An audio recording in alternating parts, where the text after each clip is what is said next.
Kristen, I would love for you to share about the full moon in July of 2026. I'm so excited for this.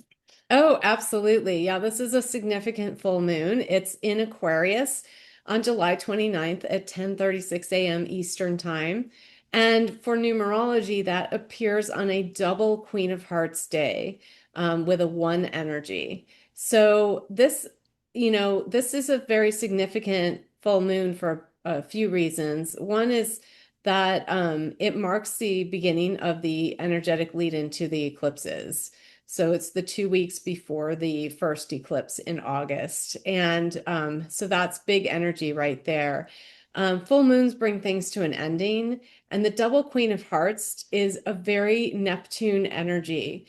Neptune is, so the Queen of Hearts on the life spread, she lands in the Neptune position.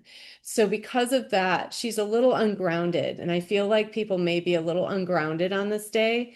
So it's really important to get outside on that day and put your feet on the earth as much as you can, or work with, your plants, or, do something so that you can kind of ground yourself more with this energy.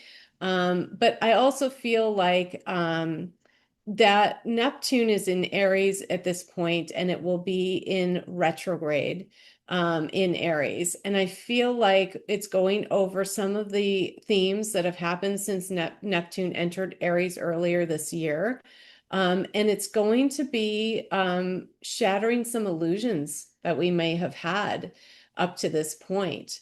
So, because Neptune can do that, Neptune can shatter illusions. And I feel like that this full moon is bringing something to a completion and a renewal, because that one energy day wants to bring in the rebirth, but it is a full moon. So it's clearing the way for new energies to come in, but not just any energies. This is all around your identity.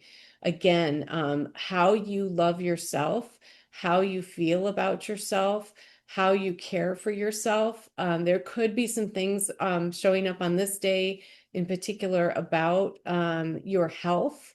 So if you haven't been taking care of yourself, which July in general, I talked about, was a month that we wanted to make sure that we're valuing ourselves, taking care of ourselves well, loving ourselves more, and that includes our physical body. So, if you've been doing that all month, and if you've been doing that all year, because I've been talking about that just being a very physical year, that this may go a little easier for you, but there could be some health stuff coming up at this time.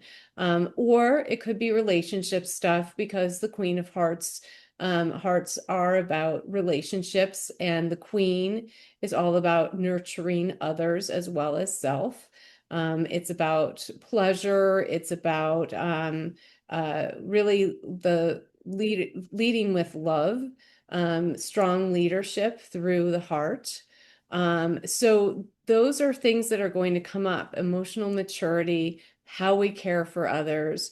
Are we overdoing it with the caregiving and not taking care of ourselves? And what have been the consequences of that? That's the kind of stuff that might come up at this full moon.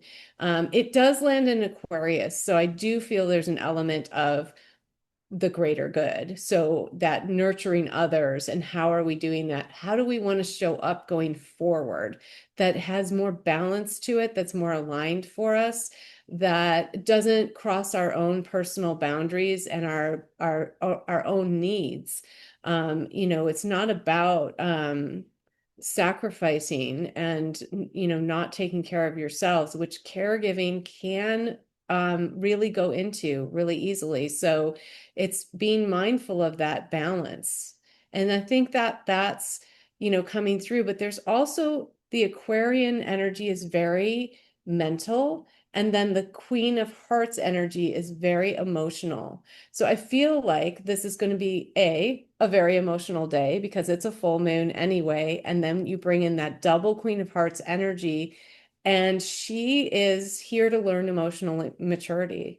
Any hearts is here to learn that, but the Queen of Hearts is supposed to learn to lead with that. And in her low side, she can be the one that throws those adult temper tantrums. So, it could go either way, and you'll see people exhibiting both sides of it. You'll see people leading with love, and you'll see other people really, not acting in a way that we would prefer mature adults act. So, you'll see both sides of it. And because Aquarius is mentally oriented, I feel like this maturity comes through getting out of the ego and into the heart space, but also not letting the heart drive the show either. It's creating that balance between head and heart, that balance between the mind and the ego, that balance between your intuition and your soul-led guidance and the ego and the heart, right? Bringing all of that into balance.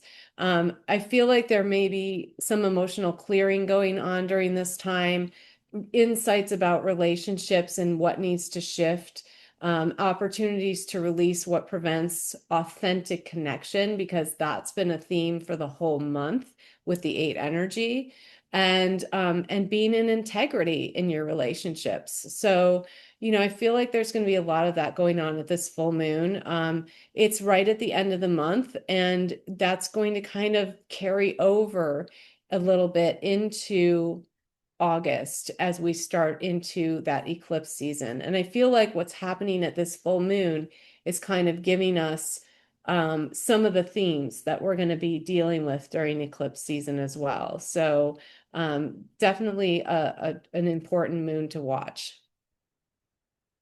And one of the things that came through for me, would you say that this is a really critical time for compassion for ourselves and for others? Absolutely. I feel like it's been a critical time for that for a few years now. I'd say at least from 2020 on. But yes, absolutely, because the shifts in consciousness that we're encountering have just increased exponentially as the years progress. And it is not an easy time to be alive.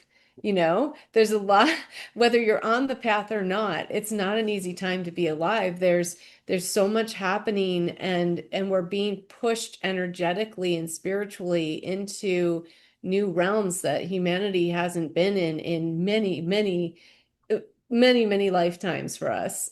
So, this is very challenging energy for us to traverse and to acclimate to. And yes, always compassion and love, if they lead the way, it makes things a lot easier, and especially being self-compassionate, I think, and self-love. And I think that's one of the things that comes through this whole month, and definitely at this full moon, is that, the more we can bring those things to the forefront, the more we can deepen our authenticity with those, with compassion, with self-love, the more we can extend that out to everyone else. And I think the Queen of Hearts knows that. She knows it has to start with her first.